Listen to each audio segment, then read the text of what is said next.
Made in Manhattan. Sabi na eh. What's so funny, Jeanette?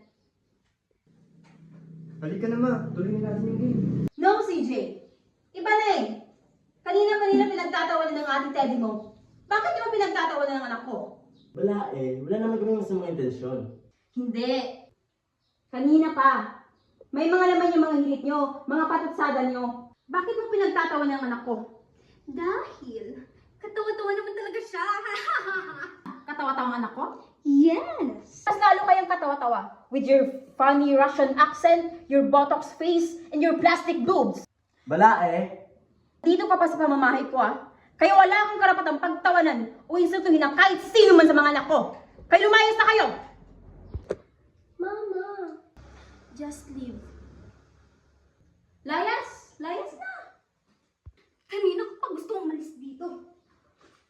Pero bago ako umalis, gusto ko lang ipaalam sa'yo na totoo ang mga ito. May pakiramdam at hindi fake katulad ng anak mo. Hindi fake ang anak ko! Well, not according to my investigation. Bakit mo pinaimbestigahan ang anak ko? My love. Princess, tara na. Si Dora, ano bang dapat kong malaman? Ano? Teddy, sabihin mo na. It's about time. Last year pa namin alam, Ma. Last year pa? Nung dapat pupunta si ate ng Madrid para magbakasyon kasi birthday niya. Tapos, ayaw mo na akong tumuloy, di ba? Kasi ang sabi mo, may teacher's conference ka sa Paris. Pero, tumuloy ako sa Madrid. Nakita kita sa bar. Pero, hindi kita kinausap kasi alam ko nahihiya ka. At ayokong pahiya ka kasi hindi ka handang sabihin ng totoo. Na ano? Anong alam nyo na hindi ko alam? Ate, huwag ka nang makigulo. Gulo? Kapatid ko si Teddy. Kapatid ko tong pinipressure nyo. Alexandra, Hindi namin siya pinipressure. so anong totoo? Ate, Roberta! Ma, bakit ako? Please, Roberta! Ma, mas maganda ako sa kanya nanggaling. Ate, pamilya mo kami. Dapat, kung sino mo yung nakakakilala sa'yo, yung totoong ikaw, dapat kami yun. Habang buhay ka na lang ba magsisinungaling sa amin? Akala mo ba, Bobby? Madali lang sa akin to? Kaya nga sabihin mo na, para hindi ka na nahihiya. Oo na, aaminin ko na. Ma? Ma, I'm sorry, Ma. I'm sorry. Nung nagkaroon ng crisis sa Spain, isa ako sa mga natanggalan ng trabaho kasi sabi nila hindi naman daw talaga ako magaling. Wala rin po ako MA kasi hindi ako nabigyan ng scholarship grant. Nag-double job po ako para kung meron po ako may padala sa inyo. Nagtrabaho po ako sa bar kung saan ako nakita ni Bobby. Nagkatulong din po ako, kaya ako nakilala si Frodo. Ma, sorry ma. At totoo niya na ginawalan ko ng pera kay Frodo para makauwi ako dito ba? Ma, I'm sorry ma. I'm sorry ma. Did you honestly think na hindi kita maiintindihan? Alam ko naman na mapapatawad niyo pa rin ako at mahal niyo po ako, pero ako po yung sarili ko po yung may mali. Hindi ko nakamit lahat ng mga pangarap niyo para sa akin. Sorry, Ma. Na kahit kailan hindi ako magiging kasing galing ni Bobby. Ako?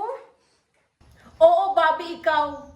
Ikaw yung wala lang kahit anong gawin mo, ang galing-galing mo. Ako, kahit anong kayod ko, kahit anong pagod ko, hindi ako lumapit sa galing mo.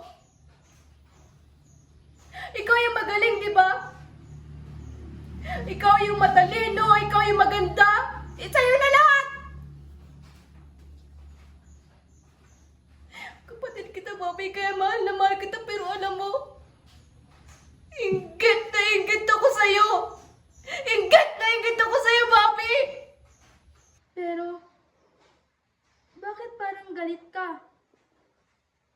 bakit parang kasalanan ko? Sa totoo lang naman, ako yung inggit na inggit sa inyong lahat. Kasi meron kayo ng mga bagay na sana meron din ako. Sana meron ako ng maternal instinct mo. I wish I had your charm and innocence. Sana naging adventurous din ako kagaya ni Alex. Sana nagkaroon din ako ng sense of humor mo. Kasi bentang-benta yun sa akin eh. Bentang-benta yun kay mama. Kaya nga siguro lahat ng attention niya nasa iyo. Are you saying that I'm unfair? No, Ma. I'm saying you have your favorites. Ma, naalala mo nung grade school ako? Diba, gunhabit akong valedictorian. Tapos ang dami kong medals. Tapos si Teddy, isa lang. Pero siya pa din yung pinuri mo. Tapos naalala mo nung umuwi ako sa bahay, tapos gutom na gutom ako. Tapos nakagalit ka sa akin. Kasi kinain ko yung ulam na tinabi mo para kay Teddy. Tapos umuwi ka galing Divisoria, meron kang dalang mga pants. Tapos ang sabi mo sa akin, huwag muna ako pumili kasi pipili pa si Teddy. Siya yung panganay. Dapat siya yung pumili. Sorry, anak. I didn't know you felt that way. Ma, it's okay. Okay lang naman. Naiintindihan ko naman. Tinanggap ko naman. Na iba talaga yung turing mo kay Teddy at saka kay CJ. Kasi sila yung paborito mo. Si Papa naman, si Alex at saka si Gabby yung paborito. And that's okay. That's okay. Kasi importante sa akin, binuhay niyo ako, pinakain niyo ako, pinag-aral niyo ako, binihisan niyo ako, minahal niyo ako. Kayo ni Papa, and that's good enough for me. Kasi growing up naman, nandun si Alex, siya lang yung may favorite sa akin noon. Kasi simula nung umuwi ako, wala akong ibang narinig sa inyo kundi mayabang ako. Masama ang ugali ko. Bitchesa ako sa pagiging prangka ko. And I'm sorry. I'm sorry kung matigas ako sa paningin ninyo. Kung malamig ako. I'm sorry. I'm sorry. Ate, hindi naman totoo yan eh. No, CJ. It's okay. Baka ganoon nga talaga ako. Kasi pinili kong maging ganon. Kinailangan kong maging ganon. Lalo na nung nagpunta ako sa New York. Alex, baka tama ka nga. Baka ambisyosa ako. Baka nga importante sa akin yung karir ko. Pero alam mo, hindi ko lang ginawa yung para sa sarili ko. I had to go there for us, for our family's future. Kasi nababaon na tayo sa utang sa pagkakasakit ni Papa. Tapos ooperahan pa si Mama. Tapos si CJ, kailangan na mag-college. Tapos si Gabby, maliit yung sweldo. Tapos si Teddy, kailangan ng pera papuntang Spain. Tapos, ikaw lang walang permanenteng trabaho at ayokong patigilin ka sa pagpepelikula mo. Kasi sabi mo sa akin, doon ka masaya. Doon ka magaling. Doon magiging proud sa'yo si Mama. Kaya kahit gusto-gusto kong umuwi kasi ang lungkot. Ang hirap-hirap mag-isa. Miss na miss ko kayong lahat. Pero lahat ng yun, tiniis ko. Nagpakatatag ako. Nagpakatigas ako. Kasi kailangan ko.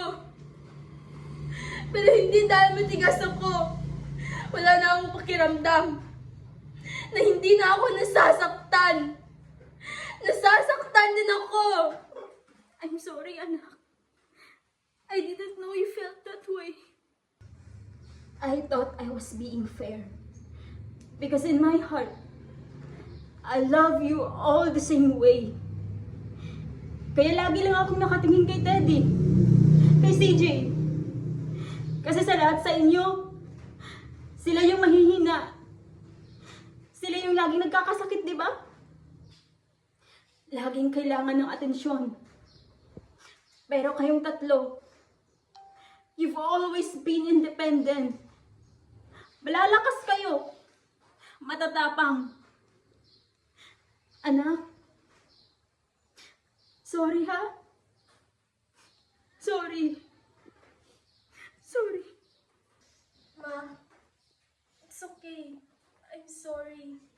It's okay, anak. I want you to know I'm so grateful for all you've done for us. Sorry, Bobby. Sorry, Ma. I am not perfect, but I am your mother. And I will always love you all the best way I know how. Sorry, Ma.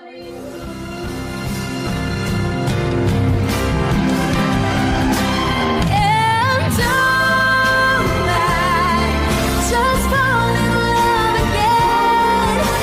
Just one touch and then it happens every time that I go by.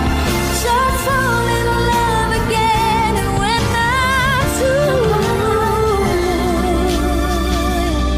I can't help myself.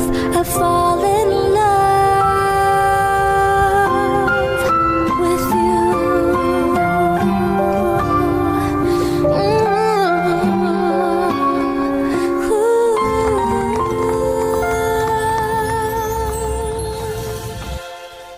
Bobby, kaya mahal na mahal kita, pero Kasama ka sa paglitaw at lubog ng araw. Kasama ka sa pagtanda, bumuk ko man ay mawala. Kamay ka sa ngiti at luha. Kasama ka sa hirap at ginhawa. Ay di puta, hindi magbangirit. Sa anumang pagsubok. Salamat sa iyo, sa kasama